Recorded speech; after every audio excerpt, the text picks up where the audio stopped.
নমস্কার বন্ধুরা, রানু রান্নাঘরে আপনাদের সবাইকে স্বাগত। বন্ধুরা, এখানে দেখুন আমি কিছুটা আলু নিয়েছি, প্রায় 750 মতো আলু আছে এখানে। তো আজকে আমি আলু দিয়ে কোনো তরকারি বা অন্য কোনো রেসিপি আমি বানাবো না। আজ আমি আলু দিয়ে তৈরি করব কর্নফ্লাওয়ার। তো চলুন শুরু করি। সবার প্রথমে আমি আলুর খোসাগুলোকে ছাড়িয়ে নেব।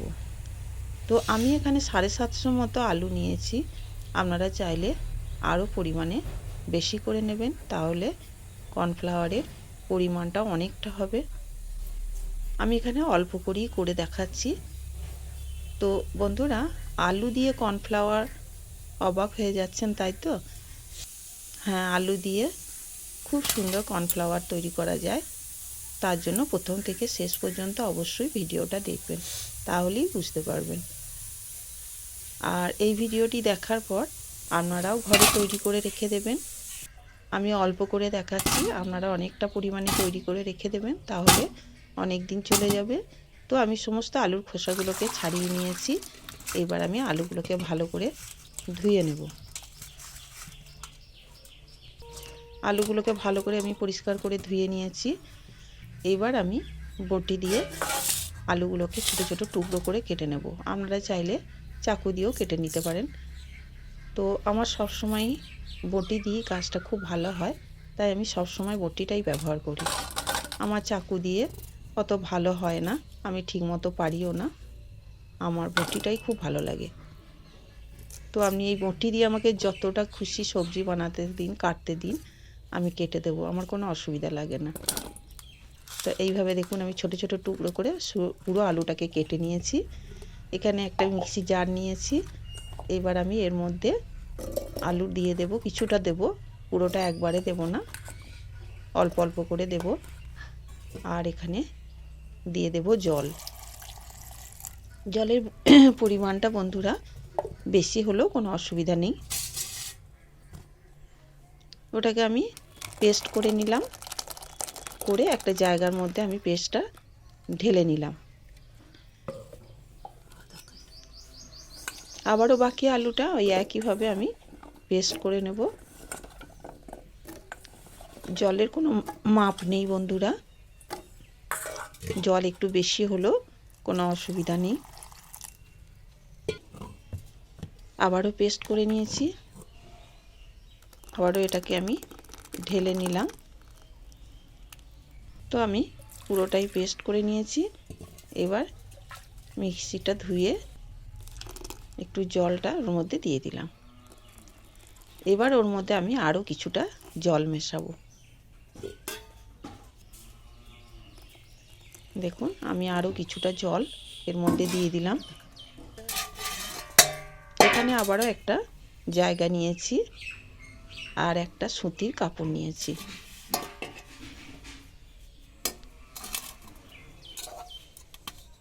কাপড়টাকে একটু টাইট করে ধরতে হবে। এইবার আমি ওই আলুর পেস্টটাকে এই ন্যাকড়াটার উপরে দিয়ে দেব,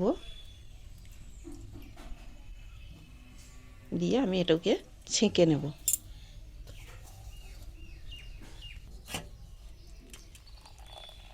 তো পুরো আলুর পেস্টটা কি আমি এইভাবে এই সুতির কাপড় দিয়ে ছেঁকে নেব।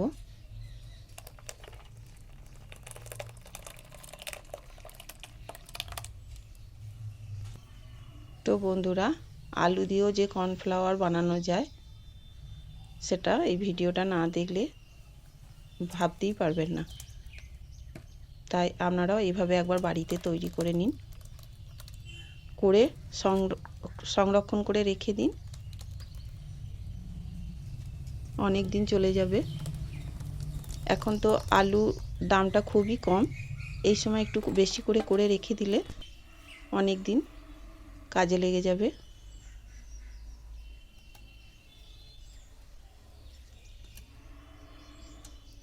তো আমি পুরোটাই ছেঁকে নিয়েছি। দেখুন এইভাবে হাতে করে করে চেপে রসটাকে বার করে নেব।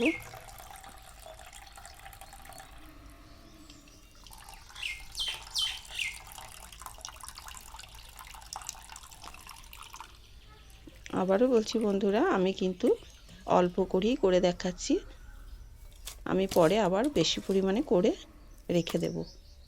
তো দেখুন এই আলুগুলো এর মধ্যে নিয়ে নিলাম। এর মধ্যে আবারও একটু জল দিয়ে ভালো করে ধুয়ে ওই একইভাবে আমি ছেঁকে নেব। আর এই আলুগুলো ফেলে দেবেন না, এগুলো দেখবেন অনেক কাজে লেগে যাবে। আলুর চপ টপ বানিয়ে এগুলো খেয়ে নিতে পারবেন।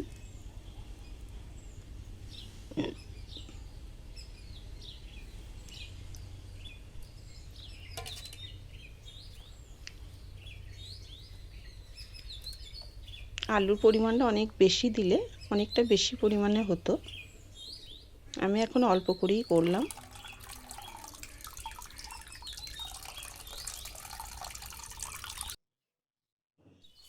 তো ভালো করে এই দেখুন চিপের রসগুলোকে বার করে নিয়েছি, এগুলোকে ফেলবো না। দেখুন এগুলো অনেক কিছু বানিয়ে খেয়ে নেওয়া যাবে। এবার দেখুন এই জলটা কালো জল, এটাকে আমি 10 মিনিট মতো রেখে দেব। 10 মিনিট রেখে দেওয়ার পর দেখুন বন্ধুরা আমি ফিরে এলাম। উপরে দেখুন কেমন কালো আলুর কষের জলটা দাঁড়িয়ে গেছে। এবার এই জলটাকে আমি আস্তে আস্তে করে অন্য একটা জায়গায় ঢেলে দেব।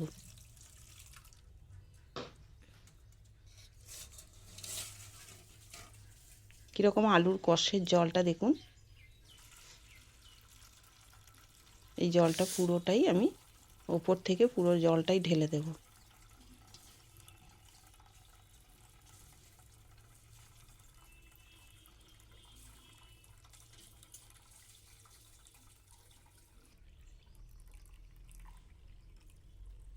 দেখুন বন্ধুরা গামলার তলায় কর্নফ্লাওয়ার তৈরি হচ্ছে।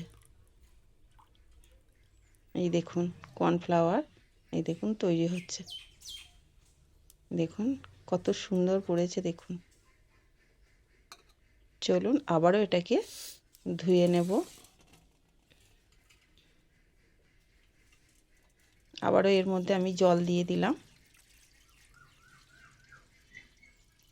জল দিয়ে হাত দিয়ে ভালো করে গুলিয়ে এইভাবে 2-3 বার এইভাবে পরিষ্কার করে নিলে পরিষ্কার জলটাও বেরোবে, আবার কর্নফ্লাওয়ারটাও খুব সাদা ধবধবে হবে। তো এটাকেও আমি একইভাবে 10 মিনিট রেখে দেব। 10 মিনিট পর আবার ফিরে আসছি। দেখুন বন্ধুরা উপরে জলটা দাঁড়িয়েছে আর তলায় কর্নফ্লাওয়ারটা বসে আছে।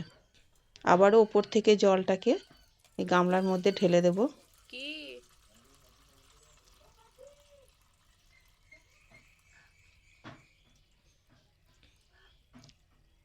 বুঝতেই পারছেন বন্ধুরা তলায় কর্নফ্লাওয়ারটা কি সুন্দর তৈরি হয়েছে। এই দেখুন এইভাবে আমি 3-4 বার মতো জল দিয়ে দিয়ে এটাকে পরিষ্কার করে ধুয়ে নেব, তাহলে খুব সাদা ধবধবে হবে। আবারও 10 মিনিট পর ফিরে এলাম। জলটা দেখুন কতটা পরিষ্কার হয়ে গেছে। যে কালো আলুর কষটা সেই জলটা একদম চলে গিয়েছে, পরিষ্কার জল এবার দাঁড়িয়েছে। আর ওদিকে কর্নফ্লাওয়ারটাও তত সাদা হচ্ছে।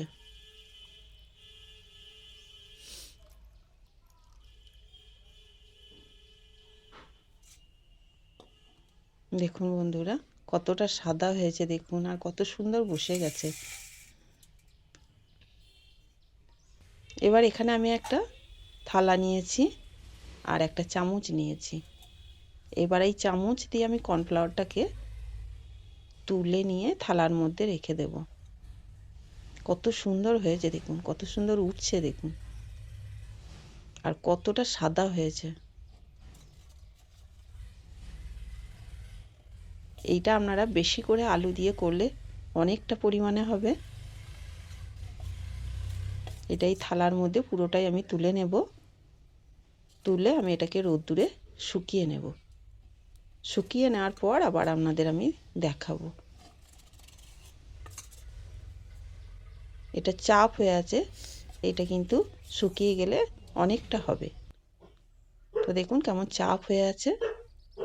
এটাকে আমি এবার ভালো করে রোদ্দুরে শুকিয়ে নিয়ে আপনাদের দেখাবো।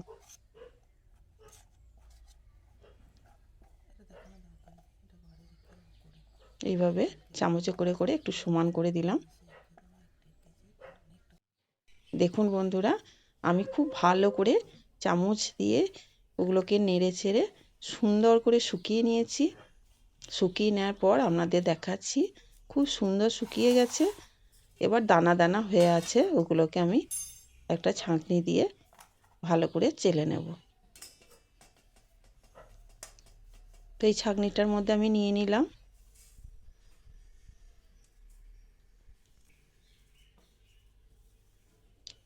দেখুন বন্ধুরা, কত সুন্দর হয়েছে, দেখুন কর্নফ্লাওয়ারটা দারুণ হয়েছে। যেমন সাদা ধবধব করছে তেমনি মোলায়েম হয়েছে। এইভাবে আপনারা তৈরি করে বাড়িতে সংরক্ষণ করে রেখে দিতে পারবেন।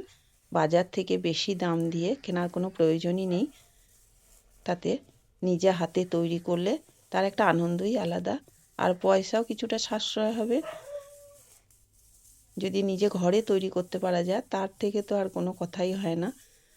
তো বন্ধুরা, এইভাবে আপনারাও বেশি পরিমাণে আলু দিয়ে বাড়িতে তৈরি করে সংরক্ষণ করে রেখে দিন। দেখুন কত সুন্দর হয়েছে, দেখুন আর কি মোলায়েম হয়েছে, একদম মিহি। এইবার এটাকে আমি একটা শিশির মধ্যে ভরে রেখে দেব। তো বন্ধুরা, রেসিপিটা কেমন লাগলো? এটা রেসিপি ঠিক নয় বন্ধুরা, একটা উপকারী জিনিস আপনাদের তৈরি করে দেখালাম। তো ভালো লাগলে অবশ্যই লাইক দিয়ে পাশে থাকবেন, প্রচুর প্রচুর শেয়ার করবেন, আর চ্যানেলে নতুন বন্ধু থাকলে অবশ্যই চ্যানেলটিকে সাবস্ক্রাইব করে দেবেন। তো বন্ধুরা রাখলাম, আবার আসবো অন্য দিন।